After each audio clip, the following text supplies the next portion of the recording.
Shalom, kita bersyukur lagi ada di hari ini, mari kita berdoa.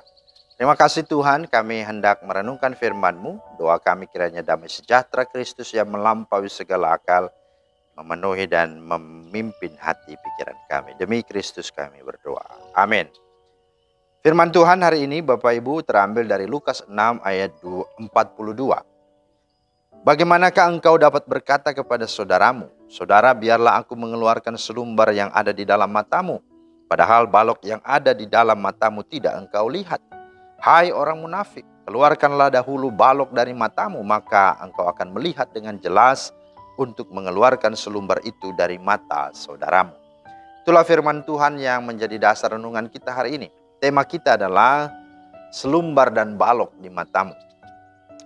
Nah saudara, dalam buku The Blunder Book, kisah tentang kesalahan yang konyol, M. Hirsch Goldberg bercerita tentang seorang juru tulis Dewan Perwakilan Rakyat Amerika Serikat yang mengirim memo kepada rekan-rekan sejawatnya. Dalam memo itu ia meminta mereka untuk lebih teliti dalam melakukan komunikasi secara tertulis.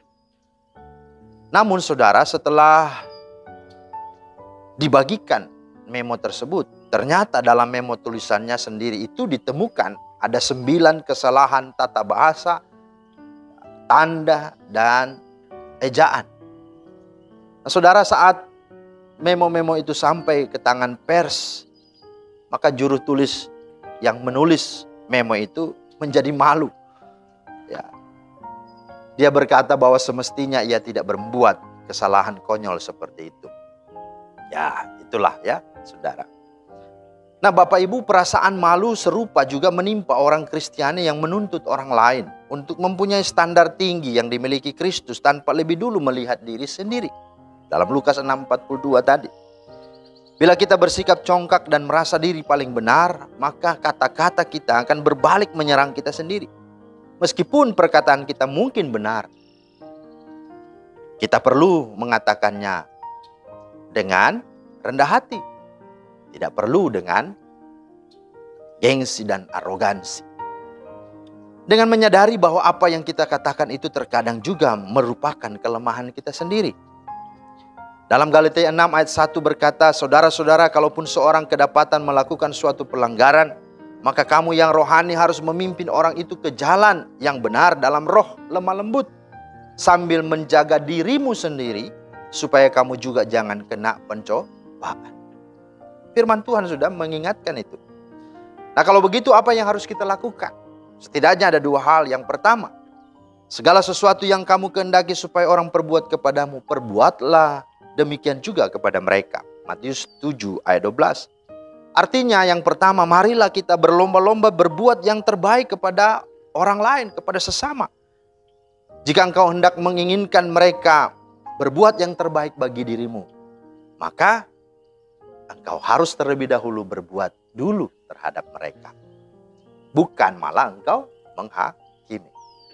Yang kedua adalah marilah kita saling memperhatikan supaya kita saling mendorong dalam kasih dan dalam pekerjaan baik. Marilah kita saling menasihati dan semakin giat melakukannya menjelang hari Tuhan yang mendekat. Ibrani 10 ayat 24 dan 25. Sebagai orang percaya maka patut kita harus saling mendorong sesama kita untuk memiliki sikap dan perbuatan yang benar dan penuh kasih. Namun karena kita semua masih bertumbuh, masih berproses dalam Kristus, maka tidak boleh ada yang menghakimi atau merendahkan orang lain dalam setiap proses yang sedang kita sama-sama jalani. Yang perlu kita miliki dan sikapi adalah mari kita saling menguatkan, membangun dan saling melengkapi dengan penuh kasih. Dan sikap yang lain tentu hanya akan membuat kita selalu merasa paling benar dari orang lain. Saudara, semakin dalam kita mengenal diri kita, maka akan semakin mudah kita mengenal dan mengasihi sesama kita. Tuhan memeteraikan firman-Nya dan memberkati kita semua. Tuhan Yesus, terima kasih untuk firman-Mu. Meteraikanlah di hati kami dan mampukan kami Roh Kudus, agar kami memiliki sikap yang benar, yang sungguh-sungguh apa yang Tuhan sampaikan lewat firman ini. Demi Kristus kami berdoa. Amin. Demikianlah firman Tuhan hari ini menjadi berkat Selamat beraktivitas. Tuhan Yesus memberkati. Shalom.